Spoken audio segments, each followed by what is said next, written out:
You can't kill my confidence, I think I'm the man.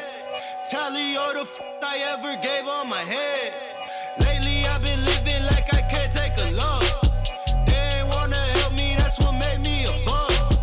You can't kill my confidence, I think I'm the man. We don't give a that's what they don't understand. I'm back again like flu season. I broke records while loose leafing. I'm coming down my roof, leaving. Don't give a I don't care.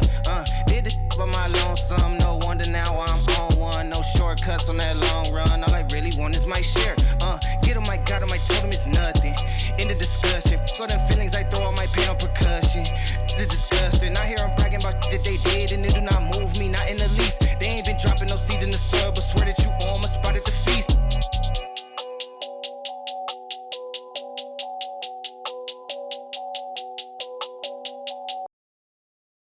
What is going on, YouTube land? I am Chris Catalunya. Before we get into this shoe unboxing / review, go ahead and check out my Instagram at Chris Catalunya with the underscore at the end. Go ahead and like, subscribe, and hit that notification bell so you'll know when I put out a new video.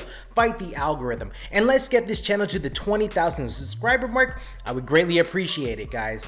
So, Supreme is no stranger to collaborations with Vans.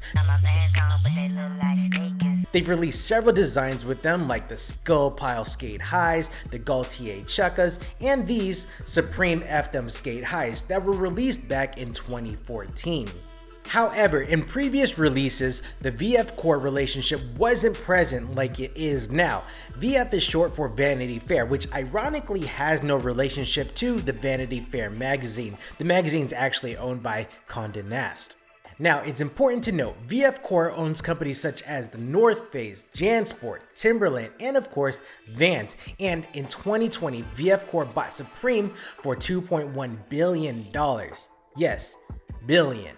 Prior to being bought out, Supreme collaborated with all of the previously mentioned VF Core acquisitions, so this collaboration is convenient to keeping all the money circling within the business. Now, on to the shoe. The Vans era, otherwise known as the Vans 95, made its debut in 1976. The design was created by Venice-based skaters Tony Alva and Stacy Peralta. Apparently, it was the first shoe specifically designed for skateboarding. It is also at this time when Off the Wall makes its debut. What was cool was that if you wore out one of your shoes, you could just take it up to the shop, say the left pair or the right pair were worn out, Vans would let you buy that specific side by itself. This Supreme Vans era Monogram S is updated to reflect the times. It released on June 17th, 2021, and it released via the Supreme website and their brick and mortars. They released the eras in black, royal, and in red. The other style released at the same time were the Grosso Mids, which I'm actually not a fan of. I was lucky enough to catch these manually.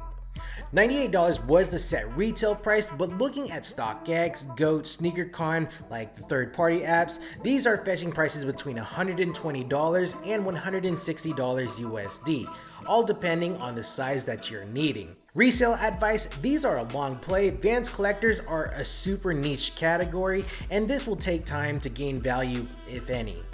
As you saw in the unboxing, we have a white box with the Supreme box logo, the Vans Off the Wall logo, and the sizing label at the front. My first impression of these shoes, they're dope, though at that $98 price point, it's kind of steep considering eras right off the shelf are like $55, $58. If you ask me if I prefer the Supreme Air Force One whites versus any Supreme Vans collaborative shoe, I'm more than likely to choose a Vans every time. You can have them coke whites with them dirty ass laces. Taking a look at the upper of the shoe, it is a simple repeating Supreme S logo design up in white placed on red canvas. Now, the laterals, they don a Vans black logo with a white woven label that is stitched in and placed in between the vamp and the quarter panels of the shoe. If you take a closer look, I do appreciate Vans making the effort to line up or match up the patterns on the heel counter and the quarter panels of the shoe, because I'm sure matching these items up was no easy feat. Moving on to the lacing system, the eye stay features eyelets that are coated in a red paint finish. Now, we are presented with a total of 3 sets of laces. The white is the default that is on the shoe, while red and black are attached via separate Ziploc bags. Now, looking at the pictures, I actually prefer the white laces on the shoes, and then the red, and then the black. All are of a cotton build and of a flat shape. Behind those sets of laces, the repeating pattern continues onto the tongue, with the reverse side sporting a white woven label stating Vans, world's #1 skateboarding shoe, with the Supreme branding below that. It is at this point where we start to get a better understanding of why this is a $98 shoe as opposed to an off-the-rack Vans era of $58 when we get inside the shoe. Typically, the uppers and the lining used on Vans era are of a canvas sheet. Though the reverse side of this tongue, the lining of the Supreme eras, they're actually outfitted with an off-white pigskin leather. Now, pigskin, it has flexible qualities, they're great for stability, and they last longer than your standard vinyl material. So if you are vegan, these are probably not a vegan-friendly option for you. That is, if it is real pigskin leather. Vans actually employs pigskin a lot. It's usually employed on like Vans Vault shoes, which are like limited shoes. Now the collar of the shoe, it is padded from lateral to medial, providing comfort to the base of your foot. Removing the insole, Vans decided to employ their latest in footwear technology, the Kush Insole. Now, Kush actually replaces the Ultra Kush insole, and it provides more resistance to impact. It's pretty thick at the heel, and it gets narrower towards the ball of the foot so riders can feel their boards. Now, I like these a lot. It kind of reminds me of those off-brand Boost insoles. Also, let me know down in the comments below if you want me to do a comparison video between the Kush and the Ultra Kush. So we have red pigskin leather, in which it's donning the white Vans box logo with some Kush notations. Now, all of this is layered on top of that purple foam, which takes on that iconic waffle design. Pressing on, the midsole is done in white with a black boxing stripe going all the way around the shoe. Towards the heel is that off-the-wall red rubber label. Now, the iconic outsole, it uses that waffle design that is made by Paul Van Doren himself, co-founder of Vans, and it's kind of sad he actually passed away this past May. The waffle design provides traction and longevity, features in which skaters love. The midsole and outsole are of a vulcanized build. Most shoes today are of the cup sole variant, like your typical Nikes and Adidas. Vulcanized shoes, they're made when that rubber sole is glued to the upper, and then a layer of that foxing tape, that black that you see right here, it gets wrapped around it. I'll link up the process right here so you'll get a visual of how these shoes are actually made. The benefits, it made shoes lighter and easier for you to feel your board when skating than like cup sole shoes.